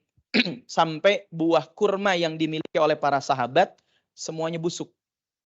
Semuanya busuk. Sampai sahabat bingung, ini kurma busuk pasti gak ada yang beli. Ya, siapa yang beli? Akhirnya disitulah Abdurrahman bin Auf kepikiran. Oh, inilah kesempatan saya buat jadi orang miskin. Akhirnya Pak, kurma busuk yang dimiliki oleh sahabat ini, para sahabat, dibeli oleh Abdurrahman bin Auf dengan harga normal. Di kurma Madinah ini kan kurma kualitas terbaik. Namanya kurma ajwa aliyah. Ya, itu dibeli dengan harga normal. Sekian puluh miliar harta beliau habis. Dalam hati kata Abdurrahman bin Auf, alhamdulillah. Mungkin hari ini aku berhasil jadi orang miskin. Tapi ternyata apa yang terjadi, Pak? Besoknya datang seorang laki-laki yang dia mengaku utusan raja dari Yaman. Laki-laki ini bilang, di Yaman sedang terjadi wabah penyakit. Rakyat, raja semuanya kena. Dan seluruh dokter di Yaman sepakat satu-satunya obat adalah kurma busuk. Dicari di situ. Makanya karena Madinah itu pusat kurma, dicarilah di Madinah. Ditanya, siapa yang punya kurma busuk? Oh, kata para sahabat, kemarin aja kami baru jual semua kurma kami ke Abdurrahman bin Auf. Akhirnya kurmanya Abdurrahman bin Auf, Pak, dibeli oleh laki-laki itu dengan harga 10 kali lipat.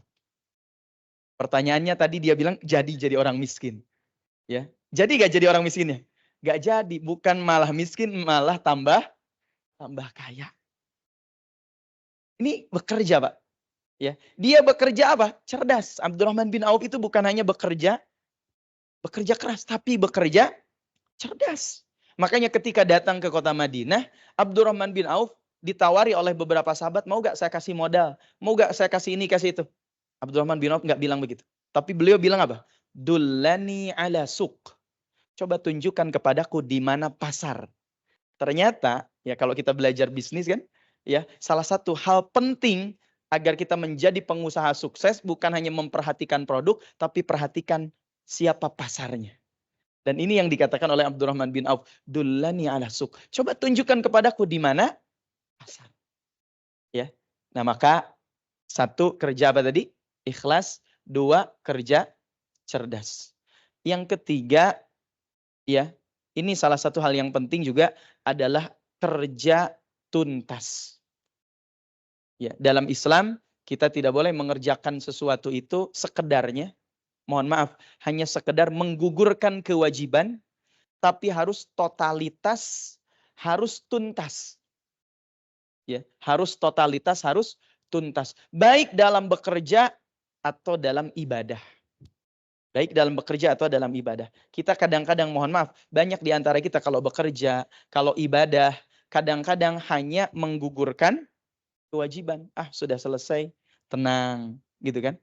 Padahal harusnya yang paling penting bukan hanya memperhatikan kuantitas, tapi juga memperhatikan kualitas. Makanya amalan yang dicintai oleh Allah, kata Nabi, ahabbul a'mali ilallahi adwamuha wa in qalla. Amalan yang paling dicintai oleh Allah bukan amalan yang banyak. Tapi amalan yang paling dicintai Allah adalah adwamuha. Adalah amalan yang dawam. Konsisten, terus menerus, wa in qalla. Walaupun hanya sedikit. Sedikit berkualitas jauh lebih banyak daripada banyak. Tapi mohon maaf, tidak berkualitas atau jadi sampah dan seterusnya. Hari ini saya sering mengkritisi satu hal ya. Kita kan sering membangga-banggakan, oh Indonesia sekarang alhamdulillah mengalami bonus demografi. Ya. Ketika anak usia muda, Gen Z, X dan Z itu Y dan Z itu jumlahnya banyak. Saya sampaikan, yang harus kita perhatikan hari ini bukan hanya bonus demografi, tapi yang paling penting adalah memperhatikan kualitas generasi. Jadi bukan hanya banyaknya, bukan. Tapi juga harus memperhatikan kualitasnya. Ya. Nah, kembali lagi bekerja akan menjadi bagus, akan menjadi baik ketika apa? Ketika kita mengerjakan sesuatu, pekerjaan kita di kantor dan seterusnya, kita kerjakan dengan tuntas. Ya. Nah, bagaimana dengan ibadah? Bulan Ramadan kita tahu ya adalah bulan untuk memperbanyak ibadah. Tadi kita harus menyamakan dulu mindset bahwa yang namanya ibadah bukan hanya sholat, puasa, zakat, tapi seluruh amal kebaikan selama 24 jam tidur, makan, senyum, ketemu orang, itu harus diniatkan dalam rangka ibadah. Ya, bahkan ketika naik mobil, kan biasanya ada tuh. Kita keluar, Pak. Keluar. Di luar kita melihat sesuatu yang disukai. Itu ternyata ada doanya. Apa melihat sesuatu yang disukai? Doanya, Alhamdulillahilladzi bini'matihi tatimmus shalihat. Jadi melihat sesuatu yang disukai, jadi ibadah. Melihat sesuatu yang tidak disukai, ada doanya juga. Alhamdulillahi ala kulli hal. Jadi ibadah tidak? Jadi ibadah. Jadi semua kegiatan kita selama 24 jam, itu Masya Allah menjadi ibadah. Ya. Bahkan gaulnya kita, Bu, bermasyarakatnya kita, itu bisa jadi ibadah. Apa kata Nabi? Al-mu'minul ladzi yukhalitun nas wa yasbir ala adahum khairun wa a'zamu ajra. Al-mu'min, seorang mukmin, alladzi yukhalitun nas, yang bermasyarakat, yang bergaul, yang bercampur dengan masyarakatnya, wa yasbir ala adahum, dan dia sabar atas gangguan atau cobaan yang ditimpakan oleh masyarakatnya. Namanya bergaul itu kan biasanya pasti ada masalah ya. Pasti ada clash, dan itu biasanya bukan dengan orang jauh tapi dengan orang terdekat. Dan kata Nabi, orang yang seperti ini dia bergaul, dia sabar atas cobaan, godaan yang ditimpakan oleh masyarakatnya, itu jauh lebih baik daripada siapa? Minal mu'minil ladzi la yukhalitun nas wala yasbir ala adahum. Daripada seorang mukmin yang menutup diri, tidak mau bergaul, menutup diri dia, tidak mau bermasyarakat, wala yasbir ala adahum, dan dia tidak bersabar atas godaan cobaan yang ditimpakan oleh masyarakat. Jadi bergaul pun kita ketemu orang, bermasyarakat, bersosialisasi, ternyata kalau diniatkan ibadah itu dapat nilai apa? Ibadah. Nah, itu yang harus kita bangun. Bahwa yang namanya ibadah, seluruh aktivitas kebaikan, dari bangun tidur sampai bangun tidur kembali, dari ngurus diri sendiri sampai ngurus negara. Kalau niatnya ibadah, maka itu akan menjadi ibadah. Nah, 5 menit lagi. Apa ibadah di bulan Ramadan ya yang hendaknya kita perbanyak? Ya, salah satunya ibadah di bulan Ramadan yang hendaknya kita perbanyak buat kita sebagai muslim, salah satunya sholat misalkan. Terutama sholat malam. Ya. Apalagi di bulan Ramadan ada namanya sholat tarawih. Tarawih atau taraweh bahasa kitanya. Tarawih atau taraweh itu dari kata tarwihah. Artinya istirahat sejenak. Kenapa disebut istirahat sejenak? Karena dulu Nabi melakukan sholat itu panjang, Bu. Bacaannya lama, sholatnya panjang. Ya. Kalau kita kan di Indonesia, alhamdulillah tuh sempat viral. Ya, sholat taraweh tercepat di dunia. Di mana itu, Pak? Di Indonesia ya. Alhamdulillah tuh dapat prestasi. Ya. Ya, pada asalnya taraweh itu lama, panjang. Sampai satu waktu, ada seorang sahabat, Nabi sholat malam ya. Kalau pernah dengar cerita ini, satu waktu Nabi sholat malam, di belakangnya bermakmum sahabat beliau namanya Hudzaifah. Hudzaifah ibnul Yaman. Ketika sholat malam itu, kata Hudzaifah ibnul Yaman, di rakaat pertama Nabi membaca surat Al-Baqarah. Bismillahirrahmanirrahim. Alif lam mim. Dzalikal kitabu la raiba fihi. Hudan lil muttaqin. Ibu kalau lagi taraweh imamnya baca Al-Baqarah, senang atau sedih, Bu? Bapak sedih, Pak?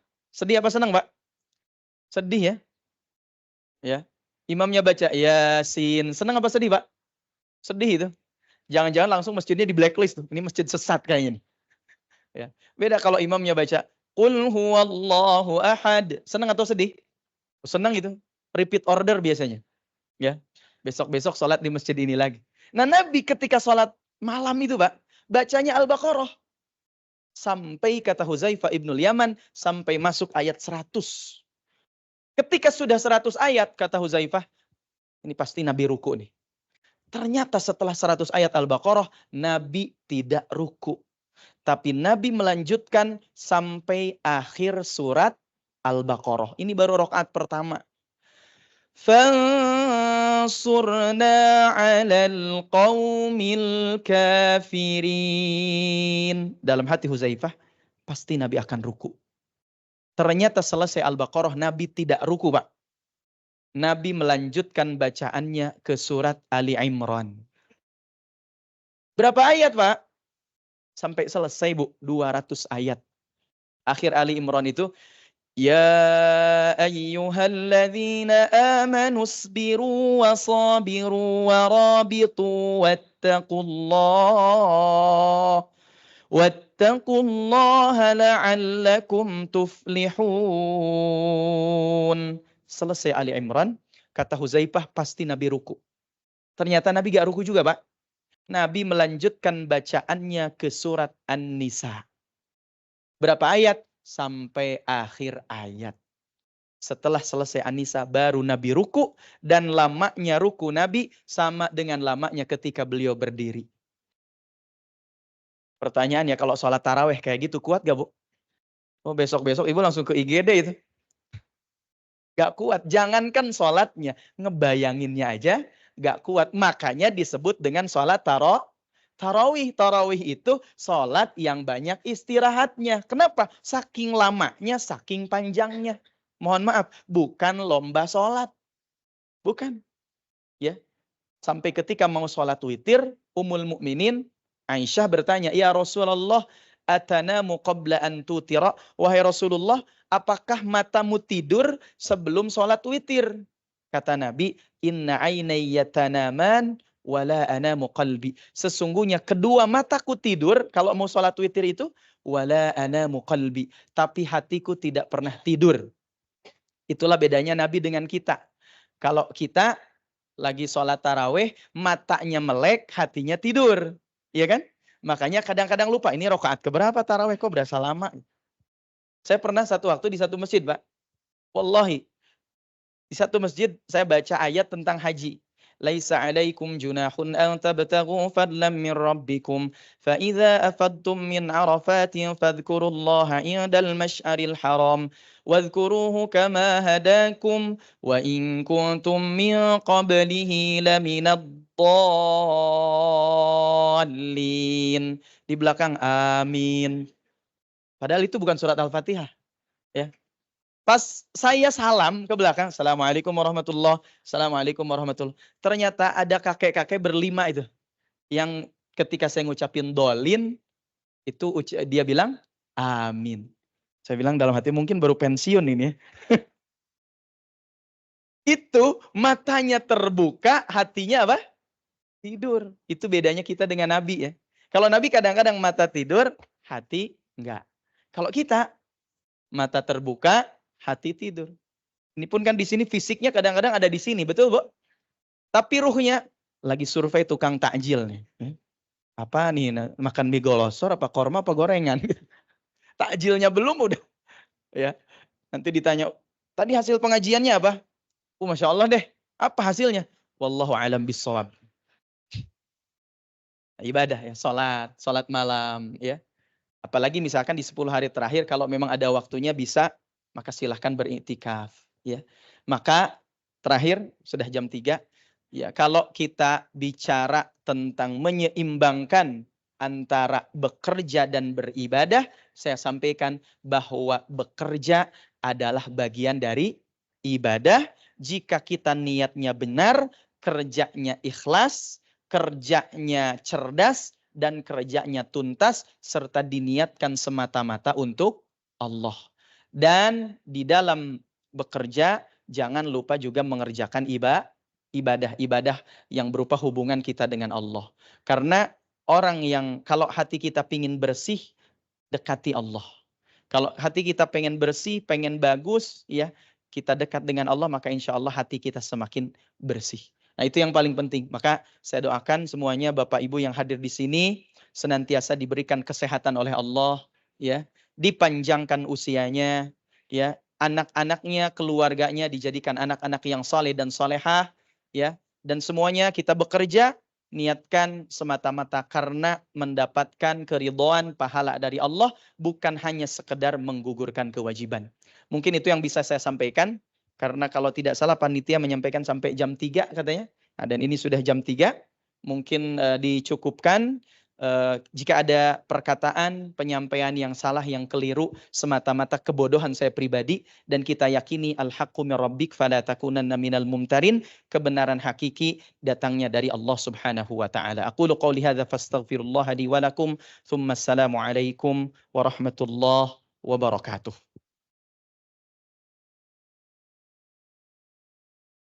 Waalaikumsalam warahmatullahi wabarakatuh. Alhamdulillah Bapak Ibu sekalian telah kita simak ilmu yang luar biasa dari Bapak Ustadz Samsam Nur Hidayat. Terima kasih kepada Bapak Ustadz Samsam yang telah berkenan membagikan ilmu yang luar biasa bermanfaat bagi kita semua di sini. Selanjutnya mari kita masuk ke sesi selanjutnya yaitu sesi tanya jawab. Mungkin dapat kita mulai dengan memberikan kesempatan pertama untuk 2 orang penanya. Bagi Bapak Ibu yang ingin bertanya silakan mengangkat tangan terlebih dahulu.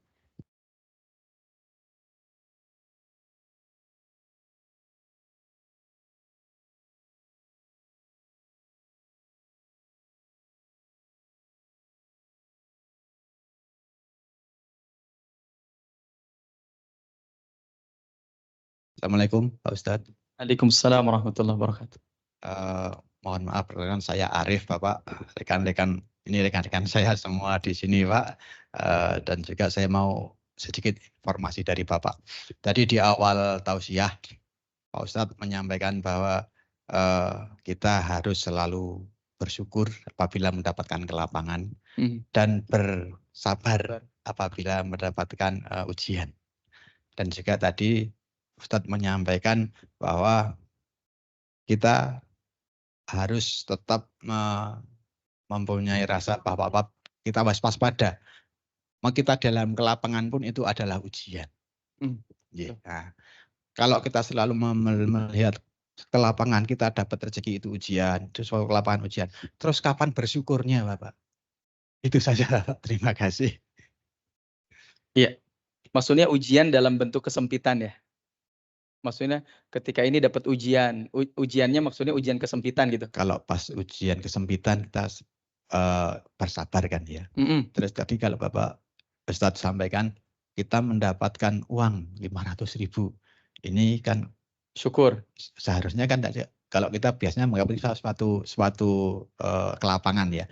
Tapi kita harus waspada bahwa itu adalah ujian. Betul, betul. Nah, di ujian itu berarti kita kan harus selalu sabar ya. Betul. Nah, kalau selalu sabar, terus kapan kita bersyukur? Kapan kita bersyukurnya? Iya, karena kita tidak pernah melihat itu suatu hadiah buat kita. Baik. Nah, terima kasih. Jadi begini, sabar dan syukur itu pada asalnya harus beriringan, Pak.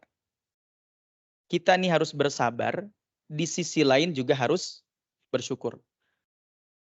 Ibu dikasih sama suami uang nafkah per hari 1 juta. Pertanyaannya, menurut Ibu harus bersyukur atau harus bersabar? Hah? Dua-duanya betul. Bersyukur ketika apa? Dapat 1 juta, oh alhamdulillah suami saya perhatian sama istrinya. Tapi di sisi lain harus bersabar. Apa bentuk sabarnya? Sabarnya jangan sampai kemudian uang itu kita belanjakan pada sesuatu yang mubadzir. Betul? Saya banyak mendapati orang itu, banyak, nggak tahu ya, orang Indonesia. Walaupun saya tidak meng-underestimate semuanya. Mungkin hampir banyak. Kalau punya uang, apa yang dia pikirkan? Beli apa ya? Belanja apa ya? Betul tidak? Untuk tidak membelanjakan uang bukan pada peruntukannya, itu perlu sabar tidak? Perlu sabar. Ya. Pernah ada seorang motivator pernah bilang gini. Kita punya uang 1 juta, nabungnya 100.000. Punya uang 2 juta, nabungnya berapa, Bu? Rata-rata orang jawab itu 200.000. Padahal harusnya punya uang 1 juta, nabungnya 100.000. Punya uang 2 juta, nabungnya 1.100.000. Betul tidak? Ya. Semakin banyak namanya kebutuhan itu memang memang naik, tapi naiknya tidak terlalu signifikan. Ya. Banyak manusia itu kenapa tidak bahagia? Karena dia pengen terlihat ini pinter, pengen terlihat kaya. Saya belajar di beberapa teman saya, dia bilang, saudara-saudara kita orang Tionghoa misalkan, mereka tuh punya prinsip begini. Mereka punya prinsip jangan pengen terlihat kaya, tapi jadilah orang kaya. Tapi kalau orang Indonesia kebanyakan apa? Gak apa-apa miskin, yang penting terlihat kaya. Akhirnya mohon maaf, akhirnya di rumah banyak cicilan. Satu waktu saya ada teman kami, beliau pilot. Tahun 2020-2021 kan dia kena COVID tuh, pilot gak bisa bekerja akhirnya. Sampai dirumahkan. Sampai apa? Ketika dirumahkan itu, banyak teman kami bilang, ekonomi mereka terganggu. Pilot gajinya besar, ininya besar, ya terganggu. Sehingga ketika ekonominya terganggu, ada masalah dengan istrinya, dengan keluarganya, dengan orang tuanya, dan seterusnya. Saya tanya, kenapa kok bisa begitu? Iya Ustaz, rata-rata di antara kami, ya, yang mahal bukan biaya hidupnya, yang mahal bukan buat makannya, tapi yang mahal cicilannya. Iya kan? Ini hati-hati. Makanya kita tidak akan pernah bahagia ketika pengen terlihat kaya. Bahkan hati-hati kalau terlihat kaya, biasanya banyak yang minjem duit, Bu. Iya tidak? Dan yang minjem duit biasanya bestie. Iya kan? Tahu arti bestie, Bu? Bestie itu kalau bahasa Inggris artinya teman dekat. Kalau bahasa Italia, bestie itu artinya hewan buas. Nanti buka di Google tuh. Kalau bahasa Indonesia, bestie itu artinya teman dekat yang kadang-kadang jadi hewan buas. Itu bestie bahasa Indonesia. Nah maka yang namanya sabar dan syukur, kalau tadi misalkan ketika saya dapat uang 1 juta kan harus sabar. Kalau begitu kapan bersyukurnya? Syukur ketika menerima uangnya, sabar ketika nanti akan menggunakannya. Jadi dua-duanya ada, Pak. Ya. Bahkan sebetulnya, Ustaz, mana yang paling besar, mana yang paling bagus ketika sabar dan syukur? Sebetulnya yang paling tinggi itu dalam hidup itu syukur, Bu. Bahkan ketika kita dapat musibah, yang paling bagus itu orang yang bersyukur. Kenapa? Jadi orang dapat musibah nih, Pak, kesempitan. Mohon maaf, misalkan nauzubillah kita jatuh dari motor. Tingkatannya itu ada 4. Pertama, tingkatan yang paling rendah, dia yang benci musibah itu. Bahkan dia yang kemudian membenci Allah. Ini Allah kayaknya gak suka sama saya. Ini Allah, pokoknya benci dengan musibah itu. Ya, tidak ridho dengan musibah itu. Ada tingkatan kedua. Siapa tingkatan kedua? Orang yang dapat musibah, dia sabar. Ini lebih bagus lagi. Ya. Tapi ada yang lebih tinggi lagi. Orang yang dapat musibah, dia ridho. Jadi ridho itu di atas sabar. Dapat musibah, saya ridho. Ya. Kalau sebatas sabar, ya udah sabar. Tapi ada yang lebih tinggi dari sabar, yaitu apa? Ridho. Tapi Pak, ada yang lebih tinggi lagi daripada ridho, yaitu ketika dapat musibah, dia bersyukur. Cuman susah. Ya. Ibu sendal hilang, alhamdulillah. Ya. Rumah dicuri, rumah gak mungkin dicuri ya. Perhiasan di rumah dicuri, Bu. Terus ibu bilang, alhamdulillah. Itu susah. Tapi syukur ini, mohon maaf, berlakunya buat diri sendiri ya. Bukan buat tetangga yang kena musibah. Ya. Pas tetangga kena musibah, oh iya, ingat kata Ustaz, kalau dapat musibah yang paling bagus itu bersyukur. Alhamdulillah ya Bu, rumahnya kerampokan. Oh jangan.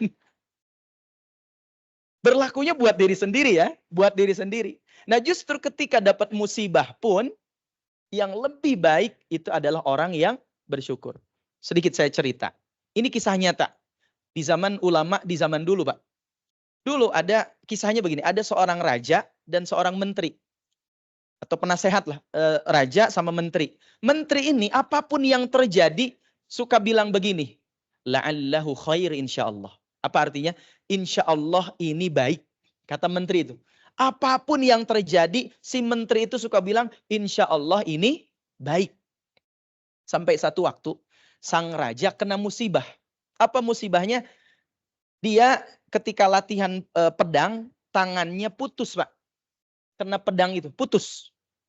Ditanyalah menteri, wahai menteri, gimana komentarmu? Kata menteri, insya Allah baik. Kira-kira ibu kena musibah, Bu. Datang ke rumah, ditanya, Pak, aku kena musibah, kena kecopetan ini. Kata suami, insya Allah baik, Bu. Marah gak, Bu? Marah digituin. Ya. Ini yang marah raja loh. Apa yang terjadi? Akhirnya karena si menteri ini bilang insya Allah baik, dijebloskanlah ke dalam penjara. Satu waktu, ya, setelah dijebloskan ke dalam penjara, beberapa bulan setelah itu, sang raja itu healing. Healingnya raja di zaman dulu, Bu, berburu ke hutan.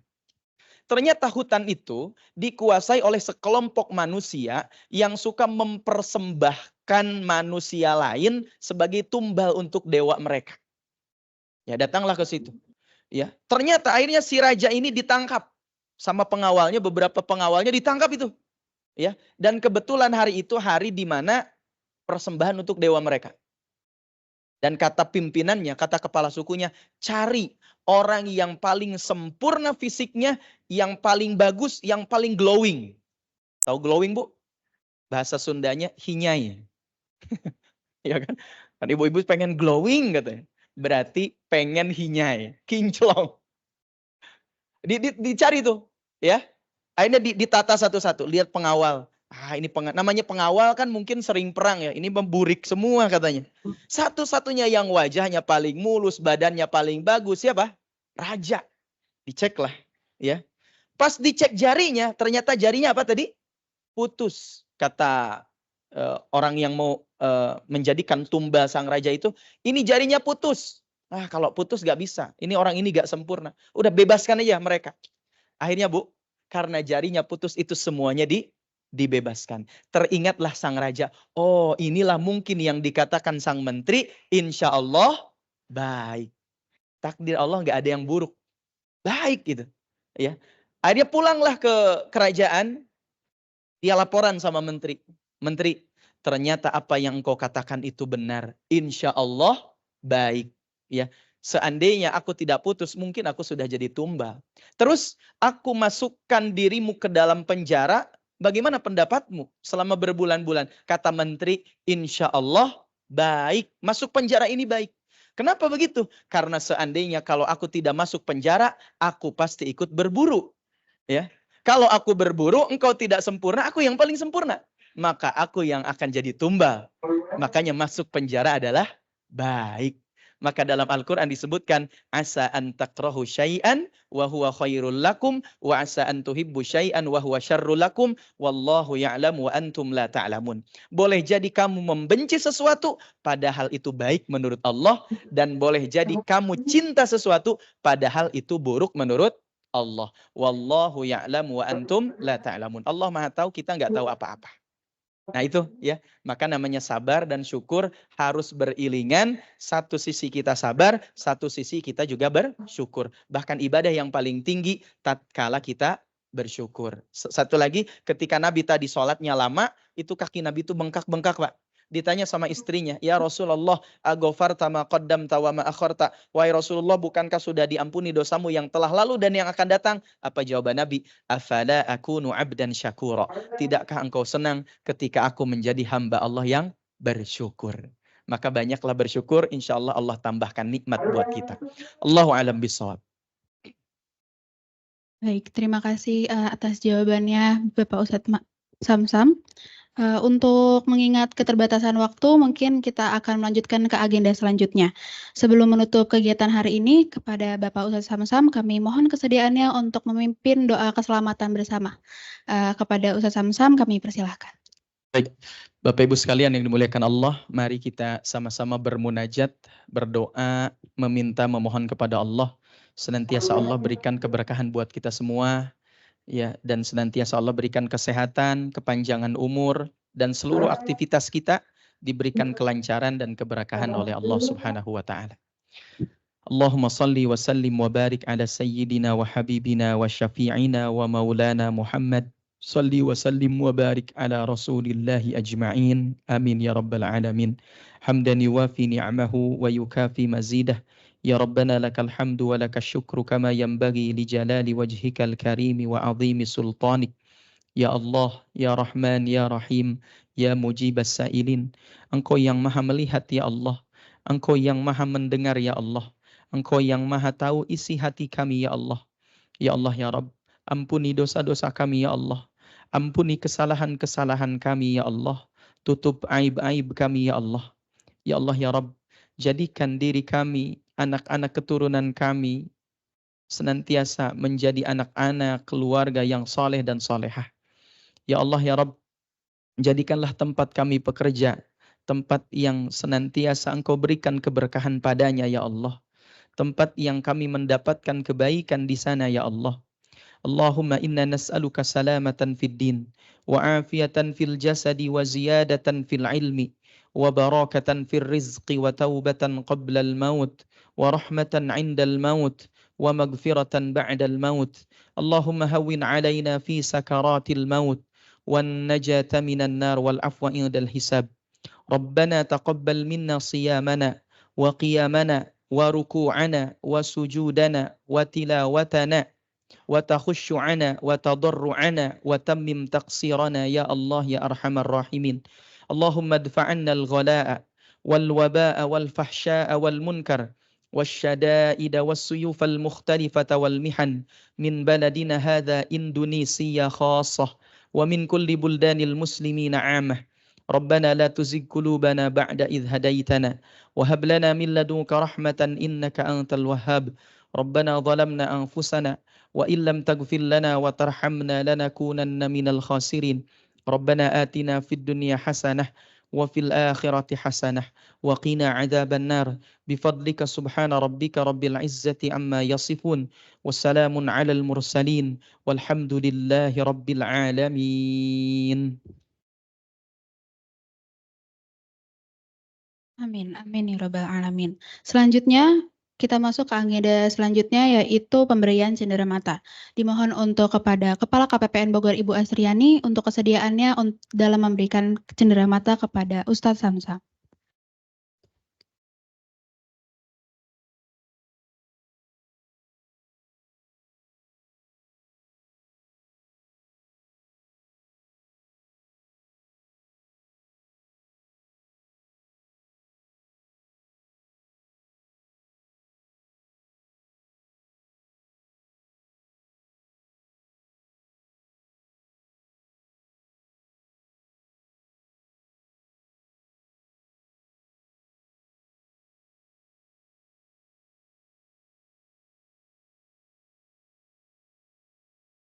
Baik Bapak Ibu, Alhamdulillah seluruh rangkaian acara pada kegiatan hari ini telah kita lalui bersama.